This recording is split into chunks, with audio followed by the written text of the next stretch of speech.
Jadi temanya hari ini adalah From Test to Testimony. Yang sebelumnya kemarin saya bahas tentang testing vs temptation atau ujian dalam pencobaan. Jadi kita perlu tahu apakah ujian sama pencobaan itu sama atau beda. Ternyata beda sekali. Kenapa banyak orang merasa bahwa Tuhanlah yang kasih pencobaan dalam hidup kita.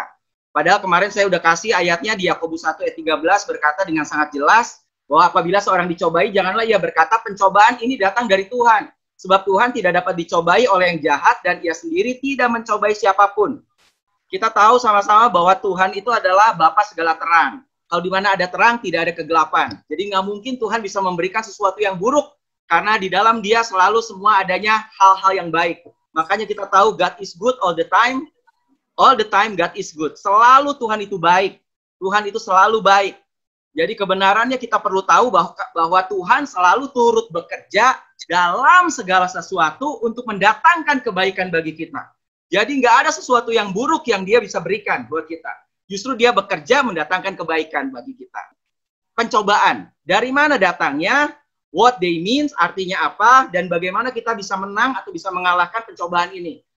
Yang pertama, kemarin saya sudah jawab, dari mana sih datangnya? Kita tahu sama-sama dari asal muasalnya, dari kitab Kejadian. Setanlah yang mencobai. Bahkan Yesus sendiri pernah dicobai oleh iblis. Jadi dari mana datangnya? Pertama dari setan. Yang kedua dari mana? Di Yakobus 1 ayat 14 dibilang bahwa tiap-tiap orang dicobai oleh keinginannya sendiri. Karena ia diseret dan dipikat olehnya. Jadi kita ada yang namanya sinful nature atau alamiah daripada dosa. Selama kita hidup, itu yang narik kita untuk kita berdosa terus. Itu, jadi kita ditarik. Jadi itulah yang mencobai. Jadi siapa? Kita dicobai oleh keinginannya sendiri, menurut Yakobus. Dan yang ketiga, dari mana pencobaan itu datang, masalah itu datang? Karena kita hidup di dunia yang sudah jatuh. We are all live in the fallen world. Karena kita hidup di dunia yang sudah jatuh, kita nyetir hati-hati aja bisa ditabrak orang. Kita baik-baik aja bisa kena tipu juga. Kita kayak gini aja bisa kena sakit. Kenapa? Karena memang kita hidup di dunia yang sudah jatuh. Jadi 3 hal ini penyebab daripada pencobaan atau masalah kita alami di dunia ini. Nah, tapi kabar baiknya adalah apa? Bahwa seluruh masalah di dunia itu adalah dosa. Dosalah akar daripada kematian. Upah dosa adalah maut. Dosa juga itu yang menyebabkan dari penyakit, kesusahan, dari suffering, penderitaan, dan lain-lain. Sekali lagi. Tapi ada kabar baik bahwa apa? Dunia yang sempurna, kemudian jatuh karena dosa. Yesus datang 2000 tahun yang lalu. Tujuan Yesus datang adalah apa? Dikatakan bahwa Dia datang untuk menebus dosa dunia. Dia datang menebus dosa seluruh dunia. Jadi sebetulnya dosa seluruh dunia sudah ditebus Yesus. Bagi kita orang-orang percaya, kita tahu bahwa sekarang sebetulnya masalah dosa sudah diselesaikan oleh Yesus. Jadi ini apa ya? Ini tinggal efeknya lah. Seperti begitu. Karena sebetulnya Yesus sudah datang dan sudah memulihkan. Dan waktu Yesus sebelum naik ke surga, Dia katakan satu kalimat yang paling penting. Dia bilang bahwa, kamu tahu nggak, murid-murid kamu tahu nggak, sekarang all authority, semua otoritas di surga dan atas bumi sudah diberikan kepadaku, kata Yesus. Jadi sekarang semua otoritas di surga dan atas bumi ada di tangan Tuhan. Berarti kita perlu tahu dan kita bisa rest. Kenapa? Kita tahu bahwa sekarang otoritasnya ada di tangan Yesus. Termasuk yang terjadi di dunia ini. Tidak ada hal di dunia ini tanpa otoritas daripada Yesus. Yesus pun tapi tetap bilang, Dia ajar apa? Kita tetap harus berdoa bahwa apa? Tuhan jangan bawa kami kepada pencobaan. Nah, kata pencobaan di situ, perasmos, di situ pencobaan, ada yang lebih besar, itulah tes. Jadi, apa artinya? Ini bagian kedua. Jadi, iblis, setan, diri kita, dunia memberikan pencobaan. Tapi di mata Tuhan, Tuhan bisa ubah, atau di mata Tuhan, Tuhan melihat itu adalah seperti sebuah ujian. Jadi apa beda ujian dan pencobaan? Pencobaan memang datang, pencobaan bukan dari Yesus, bukan dari Tuhan, tapi apa? Itu bisa terjadi atas hidup kita, tapi di mata Tuhan Dia lihat itu sebagai ujian. Apa bedanya? Segala sesuatu di dunia ini ketika memproduksi sesuatu harus diuji. Mobil, bikin mobil, ditabrakin dulu itu mobil. Bikin tas, ditarik-tarik. Bikin laptop, dibuka tutup, buka tutup.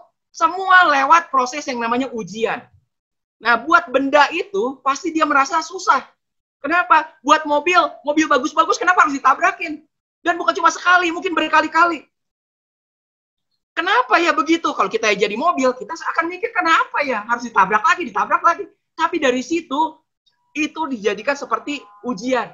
Makanya pencobaan datang, tapi di mata Tuhan dia lihat sebagai ujian. Dan kita pun harus lihat itu sebagai ujian. Karena apa? Karena sekali lagi segala sesuatu itu di bawah kontrol daripada Tuhan. Di bawah otoritas Tuhan. Dan apa bedanya ujian sama pencobaan? Pencobaan itu datang dari setan tadi bilang. Satan tempt us to get the worst out of us. Setan mencobai kita untuk tujuannya menjatuhkan kita. Tapi di mata Tuhan, Tuhan mengubah itu jadi ujian. Dan Tuhan, ujian itu adalah untuk menaikkan kita. Nggak ada yang namanya ujian penurunan kelas. Di mana-mana semua ujian punya tujuan yang baik. Ujian kenaikan kelas. Kalau nggak lulus, ya nggak turun. Kita di situ. Jadi setan berusaha untuk menurunkan kita, tapi di mata Tuhan dia rubah itu jadi ujian, supaya kita bisa ngerti seberapa kuat kita. Makanya ada kalimat bagus, to realize the word of the anchor, we need to feel the storm. Dari mana kita tahu kekuatan jangkar kita? Ketika tidak ada badai. Jadi waktu ada badai, justru disitulah kesempatan untuk kita bisa tahu apakah kita tetap percaya dan beriman. Di tengah semua masalah, semua pencobaan yang mungkin sedang kita alami, sama-sama kita susah di masa COVID ini, nah itu bisa kita jadikan sebagai ujian. Untuk apa? Untuk ngetes kita sendiri. Dan makanya kalimatnya bilang, everything that God's allow to come our way is with a purpose. Segala hal, segala sesuatu yang Tuhan izinkan untuk bisa terjadi dalam hidup kita, itu ada tujuan. He even uses the greatest error. Tadi dibilang salah satunya adalah apa penyebabnya? Ya, kedagingan kita. Mungkin itu karena kesalahan kita sekalipun. Dikatakan di situ bahwa bahkan mungkin kesalahan kita, tapi Tuhan bilang apa? Tuhan bisa rubah itu menjadi sebuah tujuan. Karena Tuhan selalu turut bekerja mendatangkan kebaikan.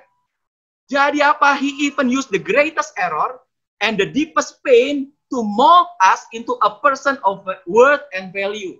Dia akan mengubah kita, membentuk kita menjadi orang yang kuat dan berharga di hadapan dia. Itulah tujuannya. Makanya Ayub tahu betul-betul. Karena ia tahu jalan hidupku. Dia betul-betul tahu dan dia betul-betul ngerti. Akhirnya ini sadar. Ayub 23. Seandainya ia menguji aku akan timbul seperti emas. Jadi kalau ada ujian sampai terjadi itu katanya. Itu akan membuat aku akan timbul jadi emas. Jadi di tengah semuanya ini saudara perlu punya satu pemahaman. Di tengah saudara punya masalah, hari ini punya pencobaan, saudara yakinilah itu akan membuat kita timbul jadi emas. Itu akan membuat kita jadi lebih kuat di dalam Kristus. Amin. Itu yang Tuhan mau. Pak Max Lucado, seorang penulis buku, pengarang buku yang terkenal, dia pernah bilang apa? God never promises to remove us from our struggle. Tuhan itu nggak pernah janji. Untuk apa? Untuk menyingkirkan semua masalah dan pergumulan kita. Di mana dia pernah janji bahwa hidup kita nggak ada pergumulan sama sekali. Hanya orang yang udah meninggal yang mungkin nggak ada masalah. Semua orang hidup punya masalah. Tapi apa dikatakan? He does promise. Tapi yang Tuhan janjikan adalah however to change the way we look at them. Tapi bagaimanapun juga Tuhan janjikan untuk kita bisa mengubah cara pandang kita tentang apa yang terjadi dalam hidup kita. Jadi saya harap setelah saudara mendengar 3 sesi ini sampai minggu depan, saudara punya cara pandang yang berbeda tentang apa yang sedang kita alami, tentang apa yang sedang kita hadapi, tentang masalah yang mungkin sedang menimpa kita atau kita jalani. Nah, sebelumnya saya mau tanya dulu saudara. Coba saudara renungkan dan coba jawab. Does God promise to not give us more than we can handle? Apakah sekarang Tuhan janji untuk tidak memberikan kepada kita yang lebih daripada yang kita bisa handle? Coba saudara renungkan dulu sejenak. Apakah Tuhan janji bahwa dia tidak akan memberikan sesuatu yang dimana kita nggak bisa handle, kita nggak bisa tangani? Mungkin saudara sebagian bilang, iya betul, Tuhan nggak akan kasih di luar kemampuan kita. Dari mana ayatnya? Ya ayatnya selalu dari 1 Korintus 10 ayat 13. Tapi coba saudara baca baik-baik. Waktu saya baca, saya punya opini yang agak berbeda. Tapi ini Tuhan mulai bukakan sesuatu. Dan opininya adalah gini. Coba saudara baca baik-baik ayat ini. Pencobaan-pencobaan yang kamu alami ialah pencobaan-pencobaan biasa yang tidak melebihi kekuatan manusia. Sebab Tuhan setia. Sekarang bacanya gini, ikuti saya. Sebab Tuhan setia, dan karena itu Ia tidak akan membiarkan kamu dicobai melampaui kekuatanmu. Kesetiaan Tuhan itu adalah Dia tidak membiarkan kamu. Membiarkan di mana? Dicobai melampaui kekuatanmu. Jadi menurut saya, justru pencobaan terkadang itu melampaui kekuatan kita. Tapi karena kesetiaan Tuhan, Ia tidak akan membiarkan kamu ada di dalam pencobaan yang melampaui kekuatanmu. Karena ayat berikutnya, kalimat berikutnya bilang, makanya pada waktu kamu dicobai, Ia akan memberikan kepadamu jalan keluar. Sehingga kamu dapat menanggungnya. Jadi karena Tuhan setia, Dia kasih kamu jalan keluar dari pencobaan yang kamu nggak bisa tangani. Yang kamu nggak bisa tanggung. Bahasa Inggrisnya bilang gini, God is faithful karena kesetiaan Tuhan. He will not let you be tempted. He will not let you be tempted beyond what you can bear. Jadi Dia nggak akan biarin kamu. Biarin kamu apa? Biarkan kamu di dalam pencobaan yang kamu nggak bisa tangani. Di dalam pencobaan yang kamu nggak bisa tangani. Pada waktu kamu dicobai, Ia akan memberikan kepadamu jalan keluar. Sehingga kamu dapat menanggungnya. Jadi sebelum ada jalan keluar dari Tuhan, kita bisa menanggungnya? Nggak bisa. Berarti kalau kita nggak bisa nanggung, berarti pencobaan itu di luar dari kemampuan kita untuk bisa handle, untuk bisa tanggung. Makanya banyak orang, kalau saya perhatikan, bahkan saya sendiri, beberapa kali saya ngerasa, Tuhan udah nggak sanggup lagi tuh. Beberapa kali saya ngalami, Tuhan, ini saya udah jalan buntu, nggak tahu lagi apa yang saya harus bisa lakukan. Betul-betul udah dead end, betul-betul udah gini, hopeless. Gak ada yang bisa saya lakukan lagi. Udah nggak tahu mesti gimana lagi. What is impossible with man, nothing is impossible with Christ. Kalau itu mustahil buat kita manusia, tidak ada yang mustahil buat Tuhan. Gitu. Jadi kadang-kadang di tengah betul-betul kita udah hopeless, nggak tahu mesti ngapain lagi. Cuman bisa apa ya, bisa berdoa aja. Makanya of course God gives you more than you can handle. Pasti saudara juga pernah ngalami ini. Kadang apa kita ngalami hal yang gak bisa kita tangani. Kenapa sih? Ini kalimat bagus. Karena if you could handle it, you wouldn't call on God. Kalau kita bisa tangani, semua pencobaan, semua masalah kita bisa tangani, kita gak butuh Tuhan. Bahkan makanya Tuhan bilang apa? My grace is all you need. Kasih karuniaku cukup bagimu. Justru di dalam kelemahanku lah kuasaku, kata Tuhan, menjadi sempurna dalam hidupmu. My power works best in weakness. Kuasa Tuhan itu bekerja paling luar biasa di dalam kelemahan kita. Waktu kita ngerasa betul-betul kita nggak bisa, disitulah kuasa Tuhan begitu luar biasa. Apa yang mustahil bagi manusia, itulah yang nggak mustahil bagi Tuhan. Makanya kita harus sadari ini terus. Apa? Mustahil? Gak ada yang mustahil buat Tuhan. Tapi saya udah gak sanggup lagi, saya udah gak bisa lagi. Udah dead end. Betul, kata Tuhan. Disitulah kamu baru tahu bahwa kamu butuh aku. Makanya saudara perlu tahu the truth about the struggle. Kebenaran tentang pergumulan, tentang masalah. Why God will give you more than you can handle. Itulah kenapa alasannya Tuhan mungkin akan izinkan bahkan pencobaan yang lebih besar daripada apa yang kita bisa tahan. Makanya sekali lagi kesimpulan, saya harap saudara bisa nangkep nih. Kita diberi kemampuan untuk menanggung pencobaan itu, apakah karena kekuatan kita? Kok kita bisa ya? Buktinya kita bisa lewati selama ini. Buktinya saudara bertahun-tahun, saudara bilang masalahnya itu begitu berat, tapi buktinya sekarang kok lewat. Kok saudara masih bisa hidup sampai hari ini? Berarti saudara bisa tanggung dong? Betul, tapi apakah itu kemampuan kita? Tidak. Tapi karena Tuhan yang memberikan kemampuan. Kemampuannya apa? Yaitu jalan keluar. Yaitu kekuatan kepada kita untuk menanggungnya. Sekali lagi ayatnya coba kita baca. Pada waktu kamu dicobai. Pada waktu. Berarti apa? Pencobaan itu ada waktunya. Ini kabar baik buat saudara. Pencobaan yang sedang saudara alami, kesusahan yang sedang saudara alami, itu tidak selama-lamanya. Semua ada waktunya. Ada masanya. Jadi pada waktunya, pada waktu kamu dicobai, iya. Siapa iya? Saya kasih lingkaran. Ini yang penting. Bukan diri kita sendiri, bukan kekuatan kita. Tapi Tuhan akan memberikan kepadamu jalan keluar. Jadi jalan keluarnya adalah dari Tuhan. Sehingga kamu dapat menanggungnya. Jadi kenapa kita bisa tanggung? Karena Tuhan yang kasih jalan keluar. Bukan karena kita berusaha lebih. Makanya ini ada kalimat bagus sekali. Dikatakan the solution to our human frailty. Solusi dari keterbatasan manusiawi kita is not to try harder. Itu bukan berjuang lebih keras lagi. But to turn God's word. Tapi adalah ketika kita begitu nggak bisa karena mengalami masalah begitu berat sepertinya, itulah waktunya kita turn God's word. Itulah waktunya kita berpaling hanya kepada Tuhan. Kenapa? Karena ayatnya tadi bilang, Ia yang memberikan jalan keluar. Jalan keluar bukan saudara usahakan sendiri. Ya, tapi buktinya saya berusaha, iya Dia yang memberikan kekuatan sehingga ada jalan keluar bagi saudara. Makanya kadang-kadang kita ngalami hal-hal yang di luar dari kemampuan kita. Stephen Furtick, ini gereja Elevation. Kalau saudara tahu Elevation Worship, itu gereja anak muda yang lagi naik daun. Ini pendetanya, saya pernah ikutan live dia khotbah waktu di Singapura.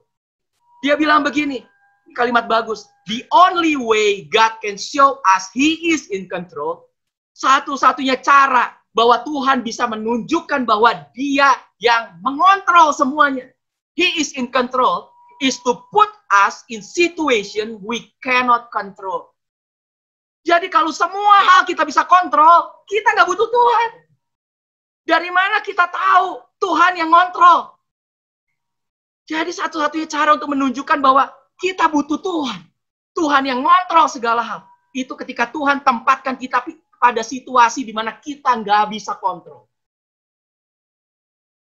Dan di tengah semuanya itu percayalah. Believe that God is in control. Percayalah bahwa Tuhan yang selalu mengatur. Dan kalau kita ngerti hal ini, kebenaran ini, there is no need to be stressed out or worried. Nggak ada hal yang perlu kita bikin stres atau kita khawatirkan. Kenapa? Kita tahu bahwa Tuhan yang mengontrol semuanya. Dan Dia selalu turut bekerja mendatangkan kebaikan. Semua otoritas ada di tangan Dia. Di surga maupun di bumi. Jadi kesimpulan. God's School of Testing. Sekolah tesnya Tuhan. Apa sekolah tesnya Tuhan? Yang pertama, saudara perlu tahu. He gives you situation you can't handle on your own. Dia mungkin akan tempatkan kita pada situasi di mana kita nggak bisa tangani itu. Untuk apa? Yang kedua, to teach you to run to Him for help. Dia mau ajar kita untuk kita lari ke Dia sebagai sumber pertolongan kita. Bukan apa? Bukan hanya berusaha lebih keras lagi, cari sana, cari sini, cari sana, cari sini. Enggak. Kita harus tahu Tuhanlah sumber pertolongan kita. Semakin sering ditempatkan pada situasi kita udah usaha nih. Kok masih gagal? Nggak bisa. Udah usaha. Udah coba telepon, udah coba gini, udah coba gini, coba gitu. Udah hopeless. Justru lah disitulah Tuhan mau tunjukkan bahwa Dia yang kontrol. Yang ketiga, to seek His wisdom. Dia mau ajar kita untuk kita cari hikmat Tuhan, His wisdom. Jadi bukan pakai pikiran kita yang terbatas. Di tengah semua masalah, cobalah kita tenang dulu, duduk diam. Kita tahu kita butuh Tuhan. Kita minta His wisdom. Kita minta hikmatnya Tuhan. And guidance dan tuntunannya. And be obedience to do what He says. Dan Tuhan juga mau ajar kita untuk kita bisa taat. Ketaatan satu hal yang luar biasa. Then wait on His perfect timing. Dan kita tunggu pada timing yang tepat. Waktunya Tuhan to handle the situation as He desire. Untuk kita bisa tangani. Jalan keluarnya yaitu kekuatan kita bisa tanggung. Dan kita bisa keluar dan bisa menang. Dan kapan? Ya ada waktunya. Jadi kalau hari ini saudara belum, percayalah, tetap percaya ke Tuhan. Tuhanlah sumbernya. Dan memang Tuhan sudah bilang di Yohanes, I have told you this thing. Aku tuh udah ngomong. Have told, udah past tense. Dari waktu-waktu itu aku tuh udah ngomong. So that in me you may have peace. Supaya kamu yang ada di dalam aku, kamu bisa hidup dalam damai sejahtera. Makanya hari ini saya berharap semua saudara yang dengar firman ini, saudara ada di dalam damai sejahtera. Meskipun saudara ada di dalam masalah atau pencobaan. Tenang, kalau saudara ngerti ini. Tuhan memang udah bilang, in this world you will have many trials and sorrows. Di dunia ini kamu akan mengalami many, bukan sedikit. Banyak ujian, pencobaan, dan kesusahan. Penderitaan seperti sorrows. Kesusahan. But take heart. Tapi tenangkan hatimu. I have overcome the world. Aku kan sudah mengalahkan dunia. Semua masalah, semua penyebab di dunia ini. Meskipun itu setan yang buat. Tapi sekarang otoritasnya ada di tangan Kristus. Ada di tangan Tuhan. Aku udah kalahin dunia. Kalau kamu tahu ini, you may have peace. Aku udah ngomong. Pencobaan, penderitaan pasti ada. Bahkan yang melebihi kekuatan kamu, iya mungkin. Tapi apa? Tenang. Kalau saudara ngerti. I am in control, kata Tuhan. Akulah yang mengontrol. Jadi fokus kita di tengah semua itu, fokus on God's power, not on the size of your problem. Kita fokus pada kuasanya Tuhan, bukan seberapa besar problem itu. Justru problem seberapa besar nanti Dia yang akan kasih jalan keluar, yaitu kekuatan kita bisa tanggung. My Savior, He can move the mountain. Juru selamat kita bisa pindahin gunung. Percaya aja. Amin. Sekarang bagian terakhir. How can I overcome temptation? Bagaimana kita bisa mengubah ujian atau pencobaan ini menjadi sebuah kesaksian? Gimana caranya? How can I overcome temptation? Yang pertama, caranya adalah lakukan self-test. Wow. Self-test? Tes apa nih? Dan yang ngajarin untuk self-test itu bukan saya. Tapi Alkitab sendiri. Jadi sering-seringlah saudara self-test. Apa self-testnya? Kita lihat ayatnya 2 Korintus 13 ayat 5. Ujilah dirimu sendiri. Berarti apa? Lakukan self-test. Siapa yang bilang? Ayatnya, firman Tuhan. Bilang apa? Ayo uji diri kita sendiri. Tuhan mau apa? Ujilah dirimu sendiri. Sering-sering lakukan ini. Tes. Justru kalau kita pengen menang mengatasi pencobaan, saudara justru harus sering melakukan self-test. Apa self-testnya? Ujilah dirimu sendiri. Tesnya adalah, apakah kamu tetap tegak di dalam iman? Nah, selidikilah dirimu. Jadi ujilah, selidikilah dirimu sendiri. Apa? Apakah kamu tetap tegak di dalam iman? Apa itu iman? Iman adalah percaya. Percaya penuh. Itulah iman. Ke siapa ya? Ke Tuhan. Jadi tiap hari kita tes. Di tengah masalah yang sedang terjadi, yang mungkin begitu berat, yang kita nggak sanggup, saudara tetap percaya nggak bahwa saudara punya Tuhan yang luar biasa? Tetap percaya nggak? Tetap tegak nggak kita di dalam iman? Kenapa? Tadi, salah satunya penyebabnya itu adalah setan, kan? Dan 1 Petrus bilang apa? Sadarlah dan berjaga-jagalah, lawanmu si iblis berjalan keliling. Sama seperti singa yang mengaum-ngaum dan mencari orang yang dapat ditelannya. Dan ayat ke-9 bilang apa? Lawanlah dia dengan iman yang teguh. Makanya tadi di Korintus dibilang, untuk kita bisa menang, saudara harus self-test sering-sering. Yaitu apa? Apakah kamu tetap teguh di dalam iman? Karena teguh di dalam iman, be firm in your faith, itulah kita bisa lawan iblis. Itulah, disitulah kita bisa menang, bisa mengalahkan pencobaan, bisa lawan itu setan. Tetap percaya, iman itu percaya. Lawanlah dia dengan iman yang teguh, sebab kamu tahu bahwa semua saudaramu di seluruh dunia menanggung penderitaan yang sama. Semua orang di dunia juga ngalamin masalah. Bukan cuma masalah saudara aja yang paling berat. Karena semua orang kalau konseling ke saya, rata-rata semua bilang, ini masalah saya udah paling berat. Gak ada lagi jalan keluar, udah hopeless. Masalah saya paling berat. Semua orang menganggap masalahnya paling berat. Tapi saudara perlu tahu, semua orang di seluruh dunia juga menanggung penderitaan yang sama. Mungkin pernah ngalami juga. Udah gak ada jalan keluar. Makanya gimana cara lawannya? Lawan dengan iman yang teguh. Kita harus punya keyakinan, percaya yang teguh. Dan bahkan di Efesus dibilang, makanya Tuhan bilang pakailah selengkap senjatanya. Apa selengkap senjatanya? Salah satunya dibilang pergunakanlah perisai iman. Sebab dengan perisai itu kamu dapat memadamkan semua panah api dari si jahat. Makanya salah satu senjata kita adalah apa? Perisai iman. Percaya iman itu. Percaya. Jangan ragu-ragu. Balik lagi di sini. Ayat berikutnya bilang apa? Imannya seperti apa? Imannya adalah, percayanya adalah begini. Apakah kamu tidak yakin? Berarti yang Tuhan mau adalah kita selalu yakin. Yakin apa? Apakah kamu tidak yakin akan dirimu bahwa Kristus Yesus ada di dalam diri kamu? Jadi yang harus kita yakini setiap hari adalah bahwa Yesus Kristus yang sudah mengalahkan dunia, yang sudah menebus semua dosa, akar masalah, sekarang ada di dalam diri kita. Saudara harus sadari ini tiap hari. Kristus di dalam diri kamu, yaitu adalah Christ in you. Dia bukan di surga, tapi dia ada dalam diri kita. Dan ayat berikutnya bilang apa? Sebab jika tidak demikian apa? Iman kita goyah, tidak tetap tegak. Berarti apa? Kamu tidak tahan uji. Makanya kenapa buktinya tidak tahan uji? Sebetulnya apa buktinya? Stres. Kehilangan damai sejahtera.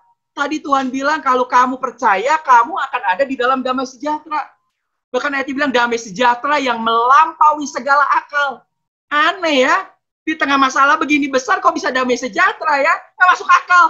Yes. Berarti itulah firman. Berarti kita sedang ada dalam firman. Kalau kita bisa ada damai sejahtera yang melampaui segala akal. Kok bisa tetap tenang ya? Pada masalah besar. Dan itulah yang memang Tuhan mau. Kalau kita nggak kuat, nggak tetap tegak dalam iman, nggak yakin bahwa Kristus dalam diri kita, nggak akan tahan uji. Ya sedikit, makanya Galatia 2 ayat 20 yang terkenal bilang apa? Namun aku hidup, tapi bukan lagi aku sendiri yang hidup. Melainkan Kristus yang hidup di dalam aku. Ini dasar yang luar biasa, makanya Christ in you, kamu harus sadar tiap hari. Dan kalau saudara tahu, aku hidup, bukan lagi aku, tapi Kristus. Nah berarti apa yang terjadi? Itu urusan siapa? Kan bukan aku lagi yang hidup. Hidupku bukan aku lagi. Aku sudah mati, sudah disalibkan bersama Kristus. Namun sekarang aku hidup. Tapi bukan lagi aku sendiri, melainkan Kristus yang hidup dalamku. Nah berarti apa yang terjadi? Itu urusan siapa? Urusan Tuhan. Berarti apa yang terjadi? God has a purpose for your life. Dan sekarang gimana cara kita hidup? Lihat ayat berikutnya bilang apa? Dan hidupku yang kuhidupi sekarang di dalam daging, sekarang kita masih hidup nih, adalah hidup oleh iman. Balik lagi. Percaya. Makanya sekarang gimana dong kalau gitu kita harus hidup? Percaya aja. Percaya. Kepada siapa? Kepada Yesus Kristus yang ada di dalam kita. Siapa dia? Dia yang sudah mengasihi aku dan menyerahkan dirinya untuk aku. Ini yang bagian kedua nih untuk bisa ngalahin. Yang pertama tadi kita uji apakah kita tetap tegak dalam iman. Dan sekarang bagaimana kita hidup di dalam iman? Saudara harus punya kesadaran bahwa apa? Dalam kita ada Yesus Kristus yang sudah mengasihi kita. Sudah menyerahkan dirinya buat kita. Begitu besar kasih Bapa kita, makanya diberikan Yesus buat kita. Semakin kita sadar, kita bisa mengalahkan semuanya itu. Roma 8:37 jelas bilang apa? We are more than conqueror. Saudara ditakdirkan, saudara lebih dari pemenang. Melalui apa? Through Christ Jesus who loves us. Bukan hanya melalui Kristus Yesus. Semua juga tahu Kristus Yesus itu lebih dari pemenang. Semua juga tahu Yesus itu berkuasa. Betul. Tapi saya mau kasih tahu, ayatnya bilang apa? Kamu juga. We are. Kita juga. Saya juga. Kita lebih dari pemenang. Dari mana itu? Kesadaran tentang iman bahwa Yesus Kristus yang telah mengasihi aku. Ayatnya jelas bilang, melalui Christ Jesus who loves us. Itu kok sampai ditekankan, who loves us. Berarti penting tuh. Berarti kemenangan kita lebih dari pemenang. Itu kalau kita sadar, Yesus Kristus begitu mengasihi diri kita. Who loves us so much. Makanya iman seperti apa yang Tuhan mau? Tuhan bilang, milikilah iman seperti anak kecil. Dan iman seperti apa? Iman seperti anak kecil. Iman seperti anak kecil ini seperti apa? Saya nemuin satu gambar yang cukup lucu. Menarik ya. Ini anak pertama saya. Saya punya 3 anak sekarang. Dan yang paling besar itu James. Dan ini waktu dia bayi. Sekarang dia udah umur 13 tahun. Sekarang tingginya udah lebih tinggi dari saya. Beratnya udah lebih berat dari saya juga. Baju saya udah dipakai dia semua. Dan ini waktu dia kecil. Jadi kurang lebih ya 13-12 tahun yang lalu. Kalau saudara lihat, apa yang anak ini bisa lakukan? Lihat, cuma begitu aja. Dan saya ingat betul. Selesai pemotretan, selesai difoto ini, saya harus ganti celana. Kenapa? Ngompol. Dan waktu itu pas nggak pakai pampers tuh. Ngompol. Jadi apa yang anak ini bisa lakukan? Dia cuma bisa apa? Peluk, ngompol. Nggak lama mulai apa? Mulai ngopup. Terus nggak lama lagi mulai apa? Minta susu, lapar. Dan yang saya alami, sebelumnya nggak punya anak, begitu menikah kemudian punya anak, ini anak pertama, dari 3 anak, yang ada adalah apa? Pengeluaran saya harus lebih banyak lagi. Buat apa? Buat beliin dia makanan. Yang kadang-kadang kalau dipikir makanan dia lebih mahal daripada yang saya makan. Kenapa susu sekaleng? Wow, nyusunya kuat. Makanya sekarang lebih tinggi dari saya, lebih berat dari saya juga. Itu saya hitung-hitung. Biaya dia makan lebih besar. Belum lagi biaya pampers. Kalau pas jalan-jalan kan beli pampers. Jadi apa? Dia memboroskan, kasarnya gitu, uang saya lebih. Kemudian dia juga kadang bikin saya kurang tidur. Di tengah malam tiba-tiba ngantuk-ngantuk bikin susu. Gantian sama istri kadang gitu. Jadi di tengah semuanya itu yang dia bisa bikin cuma begitu. Tanda kutip kalau dilihat hanya menyusahkan. Hanya bikin beban, tanda kutip. Pengeluaran lebih, tidur kurang, sekarang harus ngurus. Tapi pertanyaannya, kenapa saya sayang dia? Kenapa saya mau lakukan itu? Karena dia adalah anak saya. Itu. Kalau itu bukan anak saya, mungkin nggak tahu ceritanya. Tapi karena itu anak saya. Jadi kasih saya kepada dia bukan karena apa yang dia lakukan buat saya. Yang dia lakukan, ya itu cuma bisa ngompol, cuma bisa nangis, cuma bisa gitu. Tapi apa? Saya mengasihi karena dia adalah anak. Saudara perlu tahu sekarang kalau saudara jadi anak kecil ini. Tadi Tuhan bilang apa? Milikilah iman seperti anak kecil. Yakinilah. Dia kok bisa tenang tuh? Nggak nangis, diam, nyaman begitu. Dan saya pernah tanya, waktu pergi apa? Kamu takut gak gini? Enggak, ada Dedi gitu. Berarti selama ada saya, dia nggak takut tuh. Dia yakin. Saya ajak naik roller coaster, naik apa, naik ini, naik itu, naik ini. Ayo sama Dedi ya. Iya, ayo. Pokoknya selama Dedi, ayolah, percaya, beranilah. Itulah iman seperti anak kecil. Pokoknya selama ada Dedi, ada papa saya berani. Saya nggak pernah takut. Begitu juga yang Tuhan mau. Saudara perlu tahu Tuhan mengasihi kita karena dia Bapa kita. Makanya God's love is there for you. Whether or not you deserve love. Saudara perlu tahu, kasih Tuhan selalu ada atas saudara. Saudara sadar atau nggak sadar, saudara perlu atau nggak perlu, saudara perlu tahu bahwa Tuhan selalu mengasihi saudara. It is simply always there. Kasihnya selalu ada buat saudara. Karena apa? Kita disebut anak-anaknya. Karena kita anaknya, kasihnya itu tanpa syarat, tanpa batas. Kalau saudara sadar inilah yang bisa mengalahkan semua masalah yang sedang kita alami. Oleh karena engkau berharga di mataku dan mulia. Dan aku ini mengasihi engkau. Bahasa Inggrisnya bagus. Since you were precious. Saudara sudah begitu berharga di mata Tuhan. Dan engkau sudah dikasih kemuliaan. Begitu mulia. Dan aku sudah begitu mengasihi engkau. Saudara yang punya masalah sebesar apapun hari ini. Pencobaan yang sebesar apapun hari ini. Yang mungkin di luar kemampuan saudara. Saudara perlu tahu. Sadarilah satu hal. Saya mau tekankan ini. Sadarilah bahwa saudara begitu berharga bagi Tuhan. Saudara begitu precious. Saudara begitu mulia. Dan saudara tahu Tuhan sudah begitu mengasihi saudara. Kasihnya tidak dipengaruhi oleh apa yang saudara lakukan atau tidak lakukan.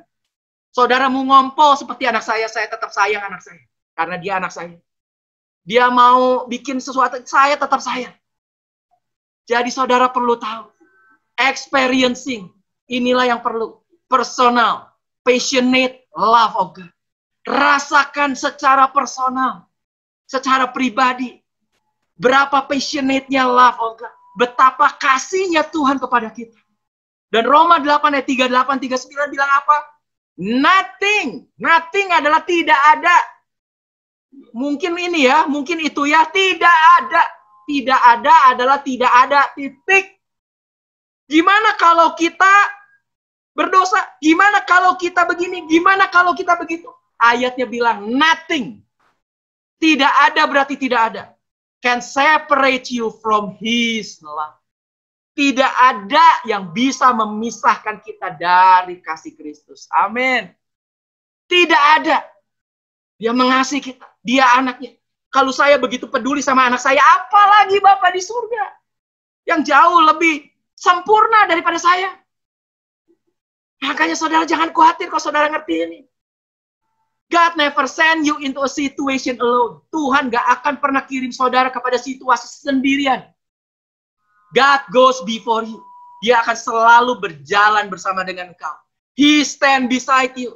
Dia akan selalu berdiri di sampingmu. Bahkan di dalam kita sebetulnya. He walk behind you. Dia akan selalu berjalan di belakang dan di depan kita. Whatever situation you have right now, be confident. God is with you. Dalam situasi apapun yang saudara sedang alami saat ini, tetaplah percaya, yakinilah, confident, jangan goyah iman kita. God is with you. Tuhan beserta dengan kita. Selalu. Dia selalu ada bersama dengan kita. Dan ketika saya pernah mengalami situasi yang begitu berat, yang saya sampai nangis sama istri juga. Begitu berat ini. Di tengah semuanya itu. Dan waktu saya saat teduh, saya kemudian nyanyi. Ada satu lagu pujian yang begitu menguatkan. Dan lagu ini mungkin saudara sangat tahu lagu ini.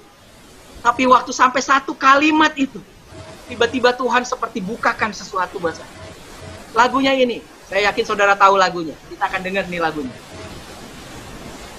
Sungguh besar pengorbananmu bagiku, terlalu dalam untuk dimengerti. Sungguh besar. Dan lihat kalimat berikutnya. Sungguh indah yang kau pikirkan. Inilah kalimatnya. Tak terselami bagiku. Sungguh indah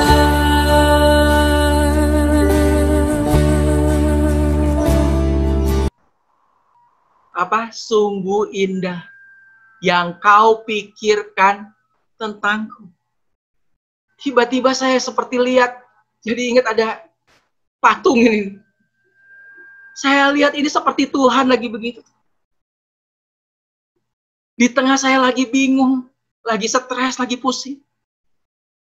Tiba-tiba saya dengar kalimatnya bilang apa? Sungguh indah yang kau pikirkan tentangku. Yang Tuhan pikirkan tentang kita. Jadi apa sih yang Tuhan sedang lakukan? Dia sedang pikirkan kita. Apa yang sedang kita pikirkan? Kita lagi pikirin pikiran kita. Tapi kemudian saya seperti tanya Tuhan lagi ngapain? Aku lagi pikirkan apa yang sedang kamu pikirkan. Oh ya? Ya kalau gitu ngapain saya pikirin? Betul, kata Tuhan. Aku sedang pikirkan apa yang sedang kamu pikirkan. Itulah Tuhan kita. Makanya saudara perlu tahu, you are always on God's mind. Engkau selalu ada di pikiranku. Salah satu lagu lagi bilang apa? Di pikiranku, di rencanamu. Kita selalu ada dalam pikirannya Tuhan. Pemazmur bilang, Mazmur 139 ayat 17 bilang apa? How precious are your thoughts about me. Bahasa Indonesianya, sayang. Banyak orang gak nangkep. Kenapa? Karena bahasa Indonesianya terjemahannya kurang bagus. Dibilang di situ, dan bagiku betapa sulitnya pikiranmu ya Tuhan. Masa pikiran Tuhan betapa sulitnya? Kasarnya orang jadi gini, aduh udahlah nggak usah pikirin lah, sulit. Tapi sebetulnya bahasa Inggrisnya ini bagus. Sebetulnya arti sesungguhnya yang Daud sedang ngomong itu adalah apa? How precious are your thoughts about me. Betapa mulianya, betapa berharganya pikiranmu tentang aku. Karena Tuhan bilang apa? Engkau selalu ada di pikiranku. Sungguh indah yang kau pikirkan tentang aku. They cannot be numbered. They outnumber the grain of sand. And when I wake up, you are still with me. Pikirannya Tuhan itu jauh lebih daripada pasir. Di pantai katanya. Itu udah gak bisa dihitung. Luar biasa. Dan ketika aku sadar katanya apa? You are still with me. Engkau tetap bersamaku. Bahasa Indonesia, aku bersama-sama engkau. Sebetulnya Tuhan yang selalu bersama kita. Kita ke sana, dia tetap ikutin. Siapa bilang kalau kita ke sana, kita tinggalin Tuhan, Tuhan gak ikutin. Kemanapun dia selalu ikutin. You are still with me. Kenapa? Karena tidak ada yang bisa memisahkan kita dari kasihnya. Sekali kita menjadi anaknya, kita adalah anaknya yang dikasih. Jadi if it matters to you, it matters to God. Kalau itu menjadi kepedulian saudara, itu menjadi masalah bagi saudara. Itu juga sebenarnya adalah masalah bagi Tuhan, itu juga kepedulian Tuhan. Percayalah. Saya tutup dengan satu kesaksian. Di tahun lalu sih, beberapa bulan yang lalu, istri saya ada yang konseling. Jadi telepon. Seorang tante-tante.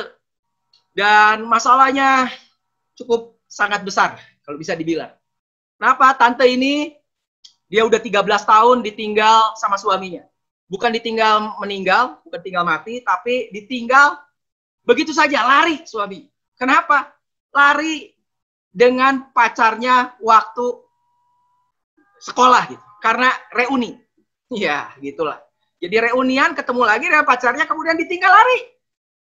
Dan udah 13 tahun. Ya sudahlah, udah 13 tahun. Dan tante ini harus membesarkan 2 anaknya. 2 anak.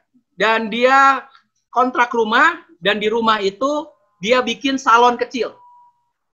Dan di tengah salon itu kemudian dia bikin, nah sekarang masalahnya adalah kontrakannya habis. Dan dia harus bayar. Dia kontrak biasa 3 tahun gitu. Dan ini betul-betul habis, dan dia nggak punya uang sama sekali. Dan dia mundur. Nanti ya, tiap ditagih nanti ya. Kamu doain makanya, kalau saya tutup gimana? Nanti nggak bisa bayar, makanya doain supaya laku. Nanti ya. Yang punya rumahnya sampai udah nggak tahan lagi, dia kasih ultimatum. Bulan depan pokoknya kamu harus keluar dari kontrakan itu. Dari rumah itu, kamu harus keluar. Kalau kamu nggak bayar, apapun yang terjadi. Dan dia, tante ini nangis.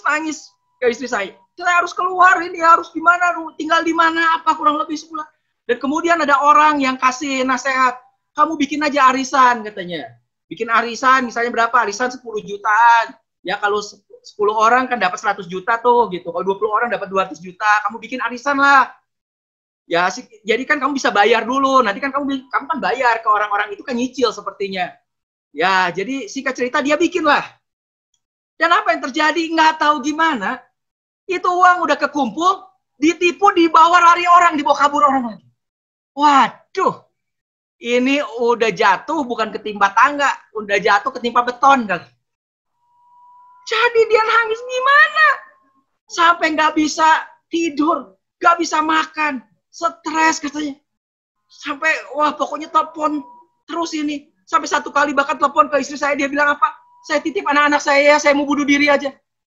Istri saya bilang, jangan dong, jangan bunuh diri. Ada harapan. Jangan. Dia udah bilang saya nggak tahu lagi, nggak sanggup lagi gimana. Dikejar-kejar tukang tagih ini itu. Kenapa ya tadi udah harus bayar, malah sekarang kena tipu, hilang lagi jadi utang ke banyak orang. Waduh, udah nggak tahu gimana. Istri saya cerita ke saya juga nggak tahu jawabnya harus apa, nasihatnya gimana. Ini udah betul-betul hopeless sepertinya. Tapi waktu itu saya baru dapat tentang hal ini. Saya cuma bilang ke dia apa? Dah, kasih tahu aja ke dia. Setiap kali stres, nggak bisa tidur, katakan ini. I am a beloved child of God. Katakan apa? Saya adalah anak Bapa yang dikasihi. Bapa saya selalu mengasihi saya. Bapa saya pasti tahu masalah saya. Bapa saya pasti tahu semua pergumulan saya. Ngomong aja. Bapa selalu tahu kesusahan saya. Saya ngomong. Dan diajarin terus. Begitu stres pokoknya ngomong. Dan dia mulai cerita. Iya katanya, setiap stres dia ngomong dan sekarang mulai tenang. Mulai bisa tidur. Ya tapi kan masalah belum selesai. Dan kurang lebih itu kan sebulan lagi dia harus keluar. Ini kurang lebih tinggal seminggu lagi lah. Beberapa hari lagi dia harus keluar. Saya kebetulan lewat deket rumahnya dan saya ajak istri kita mampir dulu lah. Dan akhirnya kita mampir tuh ke rumah tante ini. Dan begitu mampir, istri saya diajak ke kamar. Dan begitu lama, saya pikir aduh lama amat ya. Ini si tante mungkin udah nangis Bombay lah, udah kayak apa nangisnya nggak tahu lah, nggak keluar-keluar. Saya sampai lihat jam, aduh ini rencananya kan cuma mampir sebentar. Harus jemput anak pulang sekolah nih. Saya sampai WA akhirnya ke istri. Ayo keluar, udah cepetan nih harus jemput anak nih. Kenapa ya? Saya tunggu di luar karena mereka di kamar. Dan ya udah akhirnya istri saya keluar, ya cepat-cepat pamit lah kan harus jemput anak. Dan di mobil saya mulai ngobrol sama istri, saya tanya, gimana itu tante itu? Berapa hari lagi dia kan harus keluar udah. Gimana itu utang banyak, ditipu orang, gimana ya, dari mana dia bisa dapat uang sebesar itu? Usaha cuma pas-pasan, salon doang kayak gitu. Gimana ya? Terus istri saya cuma bilang apa? Semua masalah sudah selesai. Hah? Saya bilang, gimana caranya? Kok bisa ya? Semua beres. Campur tangan Tuhan luar biasa. Wow. Orang yang alami seperti ini, mau kasih nasihat apa? Saya coba kasih nasihat ini nih. Selalu ngomong aja. Dan bilang selalu ke Bapak. Masalahnya lapor aja ke Bapak. Itu kan Bapak kita di sorga. Kita kan anaknya. Kita punya Bapak yang begitu mengasihi kita. Kita punya Bapak yang begitu berkuasa. Kita punya Bapak yang tidak ada yang mustahil. Lapor aja. Saya cuma suruh bilang gitu. Dan dia lakukan itu tuh. Beberapa minggu dia lakukan. Dan apa hasilnya nih tiba-tiba? Suaminya tadi yang sudah 13 tahun tinggalin dia tanpa berita apapun. Dan suaminya nggak pernah kirim uang atau apapun sama sekali. Nggak ada berita, nggak ada bantuan, nggak ada apa. Tiba-tiba suaminya itu bisa WA, bisa kontak ke anaknya. Dan dia bilang apa? Tanya ke mama. Kalau papa mau kembali ke mama, mama masih mau terima nggak ya? Wow, 13 tahun. Dan kemudian apa mamanya kasih tahu. Dan udah 13 tahun. Kalau papa mau balik lagi, mama pasti terima. Makanya 13 tahun istrinya nggak nikah lagi. Nggak kawin lagi. Nah singkat cerita lah. Kemudian suaminya datang dan ketemu. Dan istrinya ini kemudian bilang apa? Ya kalau kamu mau balik lagi, ya saya sih terima aja tetap katanya. Tapi kamu perlu tahu kondisi saya sekarang nih. Utang begitu besar. Ini dalam keadaan yang benar-benar harus keluar bahkan dari rumah begini-begitu. Ternyata suaminya itu adalah orang kaya. Jadi dia bilang gini, kalau betul kamu mau terima saya balik, kamu nggak usah pusing. Berarti sekarang semua masalahmu adalah masalah saya. Berarti semua masalahmu masalah saya. Berarti apa? Semua masalahmu saya akan bantu untuk bereskan. Dan itu semua bereskan. Kontrakan dibayar. Dan bukan cuma itu. Ternyata setelah 13 tahun, itu pasangannya selingkuh sama orang lain lagi. Ditinggalin lagi dia. Baru tahu rasa tuh. Jadi makanya dia balik lagi ke istrinya. Setelah 13 tahun. Ditinggal lagi. Jadi dia bilang apa? Sebagai bukti bahwa saya serius. Hari itu juga dia diajak pergi ke perumahan, developer perumahan. Dan dibelikan rumah atas nama istrinya. Wah, supaya kamu gak pernah pusing lagi masalah kontrak rumah. Kalau sampai ada apa-apa dengan saya, minimal kamu punya tempat tinggal. Nih, beli atas nama kamu. Wow. Jalan keluar yang Tuhan buat di luar daripada apa yang kita pikirkan. Masalahnya lebih besar dari kemampuannya. Dari kemampuan dia untuk bisa tanggung. Tapi kabar baiknya, ia akan memberikan jalan keluar. Siapa? Kita punya Bapa yang mengasihi. Buat saudara yang ngalami apapun masalah, 13 tahun aja, hal yang mustahil suami bisa balik. Utang yang begitu besar dan ini dan itu bisa selesai. Dalam hanya waktu singkat tuh. Di luar daripada apa yang dipikirkan. Bisa terjadi. Makanya katakan, I am a beloved child of God. Saya ajak anak-anak saya tiap malam. Setelah mesbah keluarga kita berdoa, kita ngomong semua. I am a beloved child of God.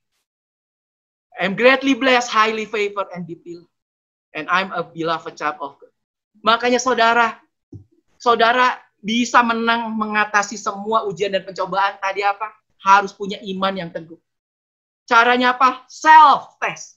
Makanya saudara bikin note to self. Dan apa note-nya? Saudara harus sadar, I am a beloved child of God. Saya adalah anak Bapa yang dikasih. I am made in His image.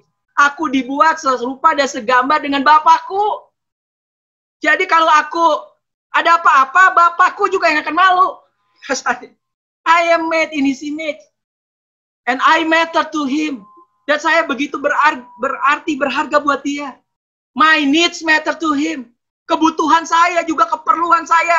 Itu juga kepedulian buat dia. I will not let the enemy or anyone else convince me these things aren't true. Dan saya tidak akan izinkan si musuh atau siapapun juga bisa meyakinkan saya bahwa hal ini bukan hal yang benar. Justru saya mau kasih tahu ini adalah hal yang benar. Makanya self-test.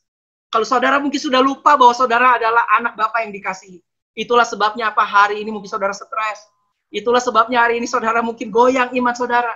Itulah iblis dapat kesempatan sepertinya. Tapi hari ini ingatkan, itu dasar untuk kita bisa lawan. Dan bikin tes jadi testimoni, jadi ujian. Ujian jadi kesaksian. Makanya know that you are never alone. Sadarilah engkau tidak pernah sendiri. Engkau tidak pernah ditinggalkan. God is with you. Tuhan selalu bersama dengan engkau. Holding you, memegang engkau. Comforting you, selalu bikin saudara nyaman. And the most of all, dan di atas semuanya itu, loving you no matter what. Dia mengasihi saudara apapun juga yang terjadi. Kasihnya tanpa syarat. Dan percayalah, God can turn. Tuhan bisa ngubah a warrior into a warrior. Orang yang penguatir, orang yang penakut menjadi seorang pahlawan. A trial into a triumph. So ujian bisa menjadi sebuah kemenangan besar. A mess into a message. Satu yang berantakan menjadi sebuah pesan yang luar biasa. And a test into a testimony. Dan sebuah ujian menjadi sebuah kesaksian. Tuhan bisa mengubah itu. You cannot have a testimony without a test. Saudara perlu tahu yang Tuhan mau lewat ujian, lewat pencobaan, lewat masalah yang sedang kita hadapi hari ini adalah ujungnya adalah testimoni, adalah kesaksian.